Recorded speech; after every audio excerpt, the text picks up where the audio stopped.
Is breakfast really the most important meal of the day? Now, the debate always rages on around breakfast, and there is a camp that will tell you that breakfast is absolutely imperative.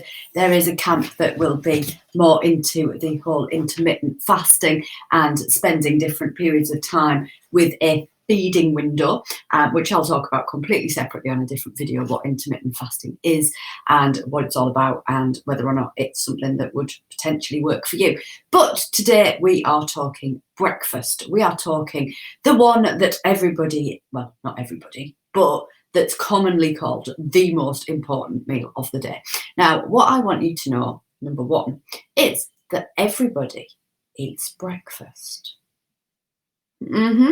So breakfast is your first meal of the day. Breakfast is when you break the fast. So at some point in the day, in some way, you will break your fast. You will break your overnight fasting period where you've been asleep, you've woken up, and you'll have that first intake in whatever way that looks like at whatever point in time that is. So let's say, number one, that we all eat breakfast.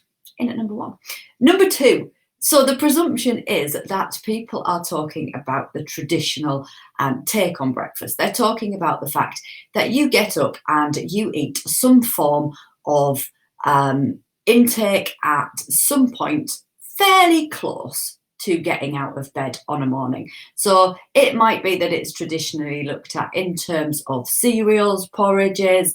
It's looked at in terms of toast and bagels and things like that. You know, the traditional look in at breakfast. Now, is it important that you do that fairly quickly when you get up?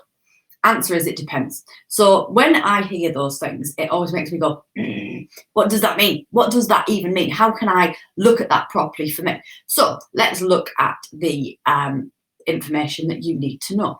Now, when I was eating in quite a disordered fashion, so when I was at my heaviest and I was eating in quite a disordered way, I didn't eat breakfast habitually. So I didn't have the habit of eating a breakfast when I got out of bed. I would have a coffee, I would get everybody else organised. I would say that I was going to have breakfast once I'd done the school run. I then kind of got into doing my work, and then I probably consumed and vacuumed up food because I was hungry. Now I eat two breakfasts. So I'm a double breakfaster. So I'll have porridge when I get up with a brew, and then I walk the dog, and then I have a bagel or some fruit toast or something like that after I've walked the dog. So what has changed and why did I change that? Well, I changed that because what I realised and recognised was that I had got to a point whereby I wasn't consuming food on the morning because I would say that I hadn't been hungry at that point. So I didn't consume the food on the morning, but then that impacted the way that I behaved with food for the rest of the day. So it impacted how I ate throughout the rest of the day, the choices that I made and the things that I did. So I experimented with the reintroduction of breakfast, and that worked for me. So what my big thing for you is that I absolutely advocate that your nutritional plan is bespoke to you.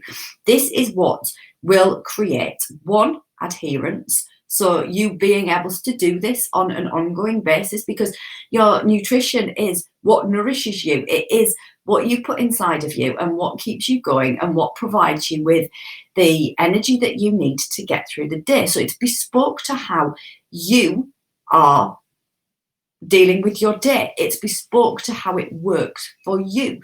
So I would say that what you need to consider is being conscious of what your body needs, being conscious and experimenting with what your body needs. So you might be a breakfast eater right now. You might be in a good habit and routine. I use breakfast in the traditional form because I've said everybody eats breakfast. You might be absolutely dandy with the way that's working for you. You may have great energy on a morning, feel really good, and that is absolutely dandy. Right now, you might not. You might have a big period of time between getting up and actually consuming your first energy of the day. You might then feel that you're actually quite sluggish as a result of that. or you might be dandy as a result of that. But being super conscious on how your current nutritional routine is impacting on your energy levels, on the way that you feel, on your cognitive function is important. So it's really important that you tap into what works for you. So if right now you aren't eating breakfast and you think that that actually is impacting on your energy levels, it's impacting on the way that you feel, it's impacting on how quickly you can get into your work for the day, etc., etc., etc., then experiment with adding it in and see what works for you. See how that works for you and see what the impact of that is. It might be that you do eat breakfast and you don't eat breakfast in the traditional sense. Then you might go, oh, well, I'm really ravenous mid-morning, so therefore I'm going to end up eating again mid-morning. That's okay. You can add a snack into your mid-morning and have that as part of your routine. None of this has to be enveloped in deprivation. Number one, I lost 6.5 stone without ever feeling any deprivation at all, without ever feeling like I couldn't have something or that I had to be hungry at no point, because what I did was I made conscious decisions, knowing what my body needed in terms of energy input, knowing what I was doing in terms of energy output, and allowing myself to optimize my own nutritional planning so that I was eating stuff that was really yummy, really exciting, really good for me, and that always felt like I was ticking all of the boxes that I wanted to tick. So now I really do look forward to breakfast. Now, as a person who survived on caffeine through to mid-morning and then maybe inhaled something that she could find around the house without actually tasting it, I really look forward to breakfast and to the routine that I have around breakfast now. And I'm not a big routine kind of girl. I like adventure and excitement and change and difference, and they're the things that I'm really passionate about.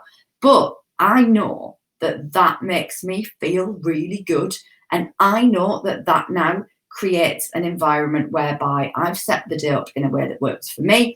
I've set the day up in a way that feels really good, and I can then work from that springboard for the day. So I am not advocating that you absolutely have to eat as soon as you get up. That is not what I'm saying. For some people, closing down the amount of time that they consume their nutrition works for them. They eat more in a shorter space of time. I eat smaller amounts in a longer space of time because that's what works for me. That is what really helps and supports me to feel good, to feel energetic, to feel full of buzz. So what I'm really saying to you in this video is suck it and see. Try some new stuff. Give yourself the opportunity of being super conscious and tapping in to the messages that you're getting from your body and from the way that you're feeling throughout the day, throughout the week, throughout the month, because that will help you to say, actually, does this make me feel a shed ton better? Because if it does, then it's a good addition to your day. If you think, actually, this is not great, it's not making me feel amazing, then you can look at reassessing that and changing the way that it works for you, because you're in control. There isn't this is the best diet for you to have. These are the best times for you to eat. This is the thing that you have to eat. You don't have to eat kale if you don't like kale. You don't have to eat avocado if you don't like avocado. You have to eat the stuff that you want to eat, that you have to, absolutely look at having variation within your diet so that your, health is absolutely catered for by your nutritional intake, because nutrition is nourishment. You're nourishing your body. You're making sure that you've got a whole stack of energy in order for you to embrace the day, however that looks for you. So test it, see what happens. What have you got to lose? And you then get so much more knowledge of how your body functions at its best. Until the next video, speak soon. Bye.